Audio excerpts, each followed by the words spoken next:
Good morning, Rechavia Nachlaot, right here in Yerushalayim on this Thursday morning, 9:30. Thank you so much for joining us, and we look forward to learning together, Bezrat Hashem, towards the end of chapter 3, Perek Gimel of Sha'ar, ha-Yichud ve'emunah, the gate of oneness of Hashem and belief and complete faith in Hashem of the Tanya from the Alter Rebbe. Over the past couple of days, we've been discussing the fact that every single object in this world is literally nothing, because its entire dependence is exclusively on Hashem. That's the only source of its existence. The moment that Hashem takes His life force away, His spirituality away, then the object ceases to exist. It's almost as if you have a table and you take away the legs, then the board on top falls to the floor. Or if you're holding it in your hand, you're holding a plate in your hand, and you take away your hand, then the thing falls to the ground. By Hashem, it's even stronger, because the entire object ceases to exist. Okay, so I'm just thinking if I should share with you a cute story. It's not directly connected, but it is connected a little bit. So I'll share it with you because it's a nice way to start the class. The Rambam, Maimonides, about 850 to 900 years ago, he had many disagreements with the local professors and scientists. And so there was one time they had an argument that whether or not you can actually change the nature of an animal. And they argued that you can, and the Rambam said you cannot change the nature. You can train it to do something, but you can't change the actual nature. And so they invited him to a meal. Obviously, it was kosher, and they trained cats to be the waiters and waitresses to bring the food to the dining room. And so they were going back and forth, and all of a sudden the Rambam pulls out a little mouse from his pocket, and in a split moment, the cats dropped all of the trays with all the glass plates and cups, and you can imagine for yourself what it was like. So the only connection to our subject is that once the trays fall to the ground, nothing holding the cups in the air and the plates, and that's exactly what happens. They smash, and the rest is history. Okay. Just a cute way to start off the class. So now we're going to continue around 8 or 9 lines from the bottom of Perek Gimel, on page 156 in the regular text in the Tanya. And 2 words before the end, there's a little dot beforehand. There aren't many dots in the Tanya, so it should be easy to find. V'lachen, therefore, nira le'einenu gashmiot hanevraim v'chumram. Therefore, to our physical eyes, the materialism of the creations and its coarseness, umamasham, in their touching, that you can feel them, shehem yesh gamor, that they are a complete yesh, a complete existence. They seem that they are a true existence, because that's what we see. We don't have the power to see beneath the surface and to see the spiritual basis and foundation for the physical objects. Just like the light of the sun, the ray of the sun, seems like a real entity when it's not in its source. So therefore, at least we have to have the knowledge and understanding that the materialistic objects that we see are not real. They're real, but they're not real. They're not ultimately real.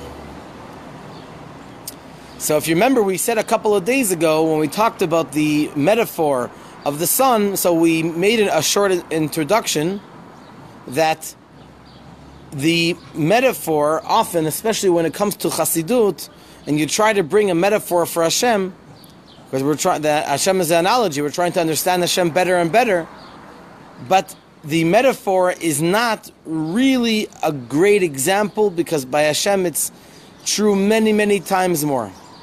Raksha bazeh, only that in this scenario, ein hamashal domeh l'nimshal legamri l'chora. The mashal, the metaphor, is not completely similar to the analogy, seemingly.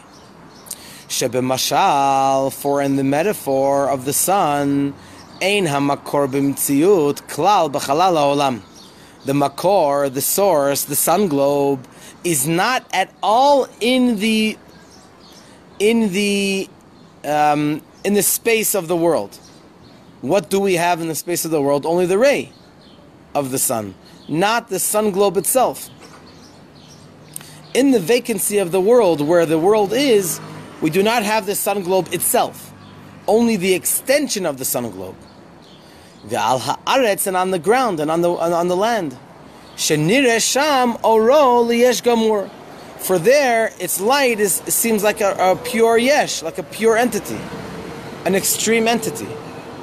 Masha ein kain. On the other hand, when it comes to Hashem versus the materialistic objects in the world, kol habruim, all of the creations of Hashem, heim bimkoram tamid, they are constantly in the source.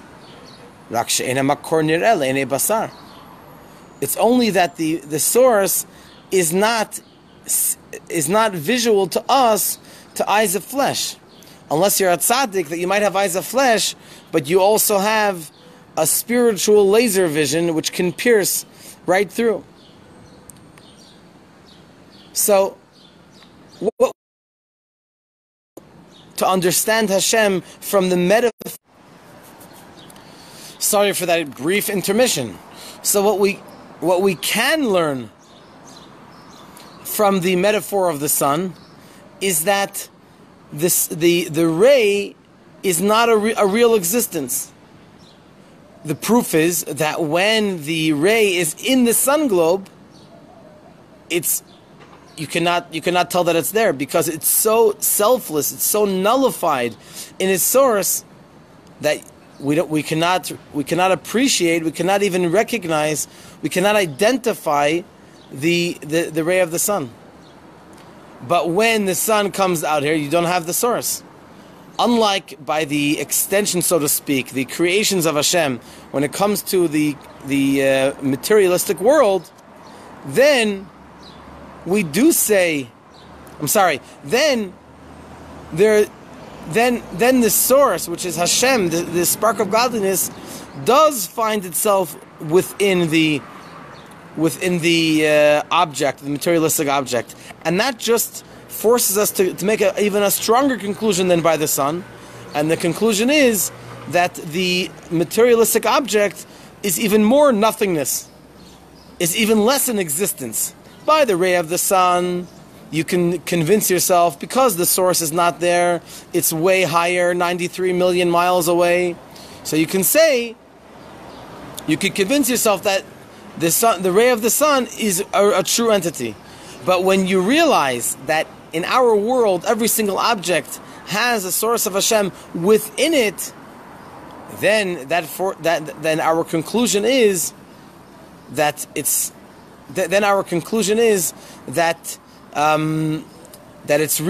the world is really nothingness.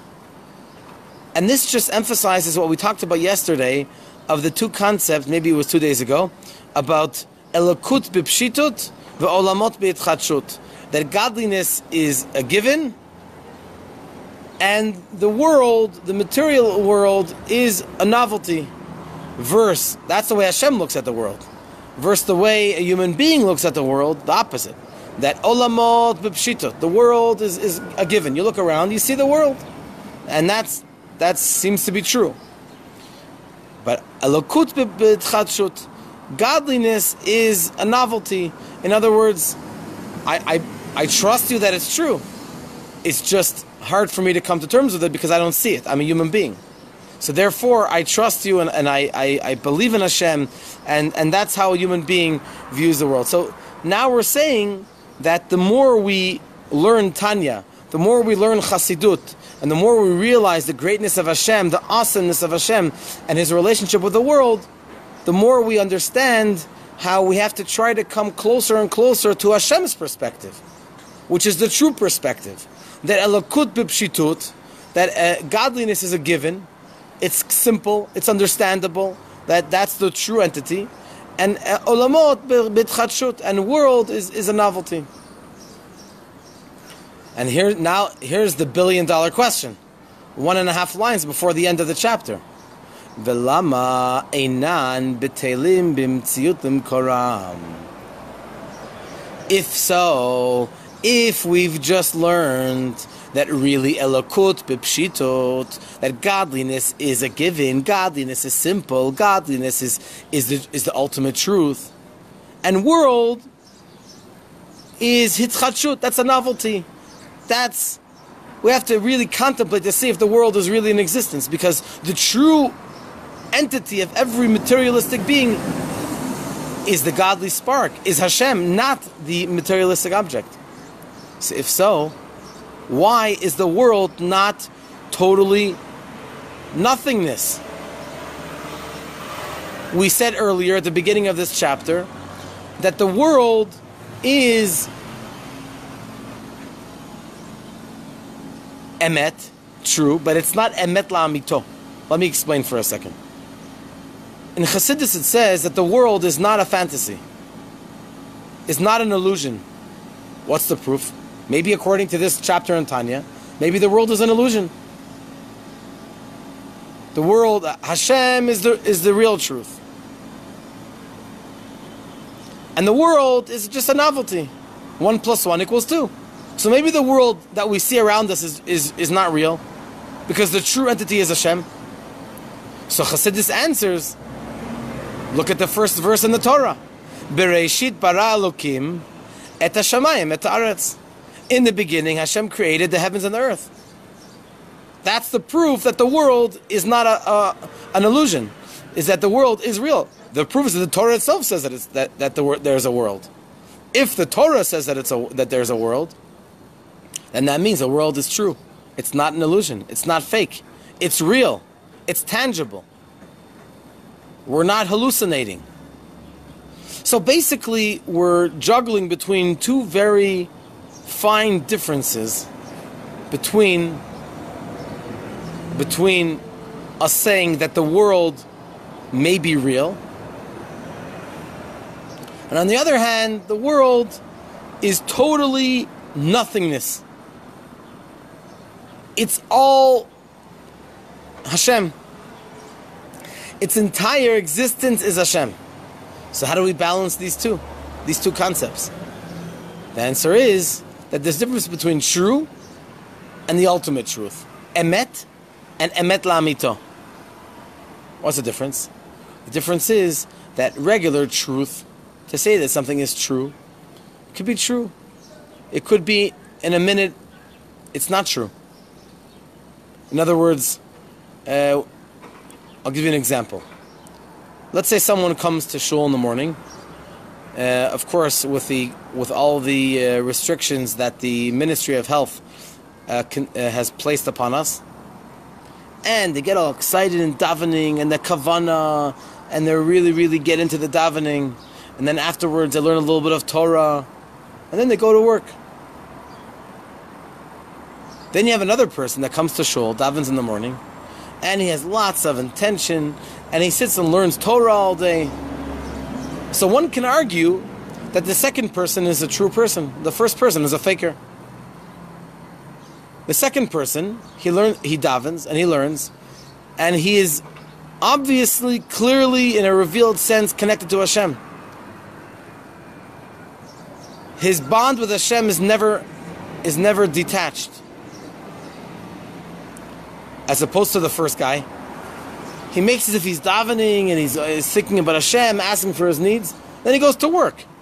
If it was really true, seemingly, or I'm asking, if it was really true, he would stay in shul all day, because then it would be true. If your relationship with Hashem is true and real, then you shouldn't be going to work, going to eat, going to sleep. Just stay in shul all day.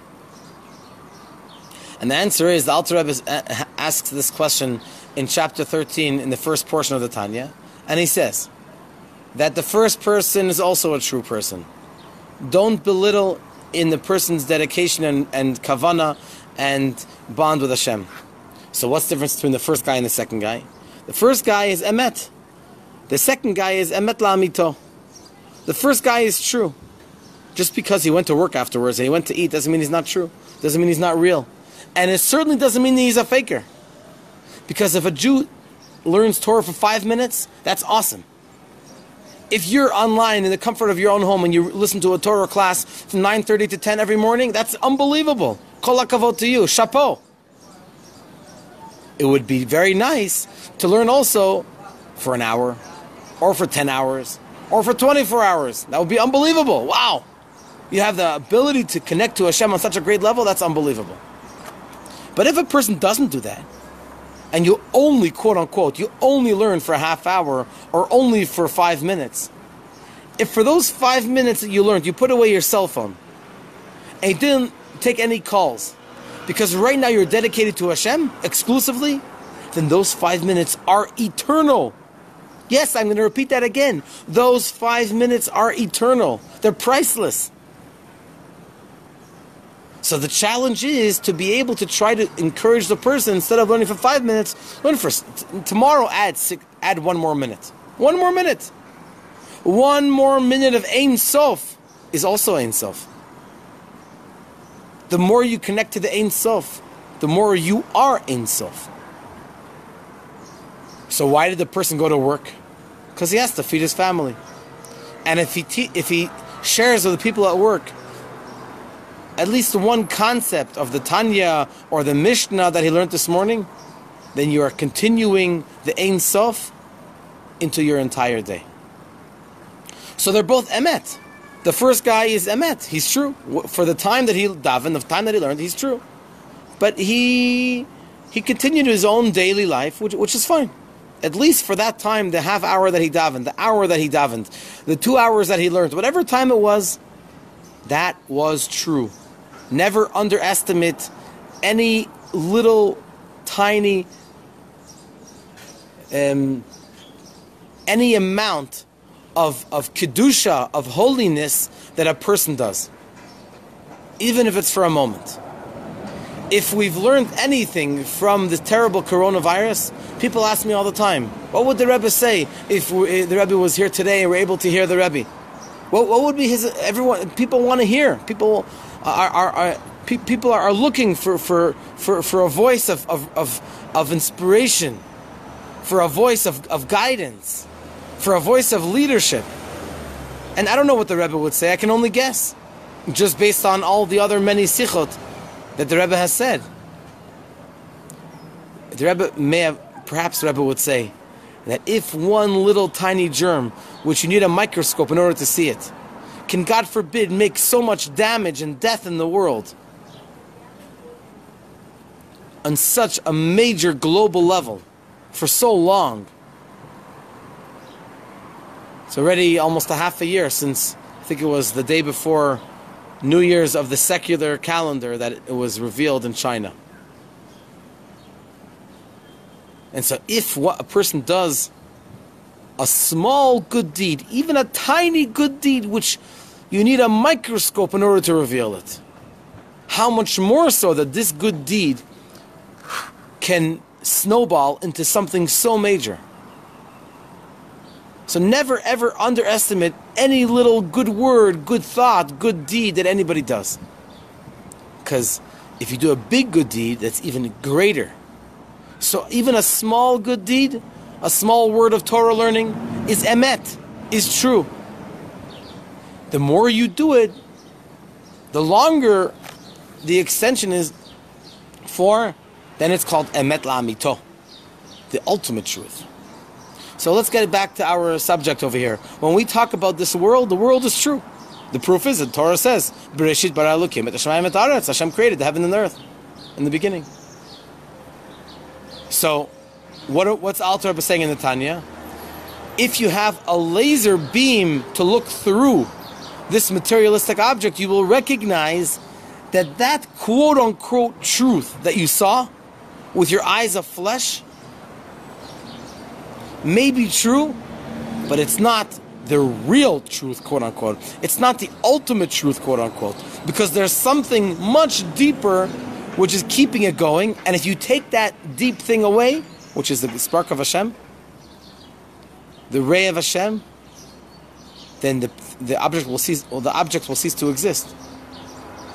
So we can either look at the world around us on a superficial level, I'm not going to call it superficial, I'm going to call it basic level, which is what we see at face value on the surface, or we can choose to look at the world with holy eyes, with sacred eyes, with penetrating Kedusha eyes. And when we do that, then we have this special power of this laser beam, this spiritual laser beam, which can pierce right through any object, any human being, and to be able to reveal the depth. It's probably hard to do it when you're looking at your car, or you're looking at your home, or a table, or a chair, or whatever it is. But when you look at another Jew, it should be a little easier. True, it's hard for us to dig deep down and to find the neshama. For some people, it's very, very deep. I'm even going to venture to say that for some people, it's a little too deep. But there's no person that's a lost case. Every single person has hope. And when we choose to look at our fellow Jew with a loving eye, with a piercing, not mean, God forbid, but piercing look of embracing, of Ahavat Yisrael, then Bezrat Hashem, that itself brings for your colleague, for your friend, for your spouse, wherever it is, it brings them a lot of bracha. Just by looking at them in the right way, just by trying to dig deep down and to try to find the good which is there and to magnify it. So before we finish the chapter, I just want to mention that the Alter Rebbe finishes off in a very strange way. He finishes off, he just asked a question. So why is the world not batel, not selfless, not nullified? Seemingly, if the source is here, unlike by the sun, if the source is here within every single physical object, so then why are the objects of the world not nullified, just like the ray of the sun is totally nullified when it finds itself within the sun globe? So he finishes off with a very strange 5 words. He writes, Ach lahavin zeh tzarach lahakdim. In order to understand this, we have to preface. Usually we start that at the beginning of the next chapter. The real question that I'm asking is related to what I just asked, is that how could you finish off a chapter with a question? If you have a ma'amar, if you have a discourse, then you have one paragraph that has a question, the next paragraph that has an explanation, and the next paragraph, the third paragraph, for example, that has that has the answers for the question. But when you're talking about a chapter of Tanya, usually you finish off the chapter, and then the next week you have the next chapter. For example, Bezrat Hashem, next week we're going to continue with chapter 4.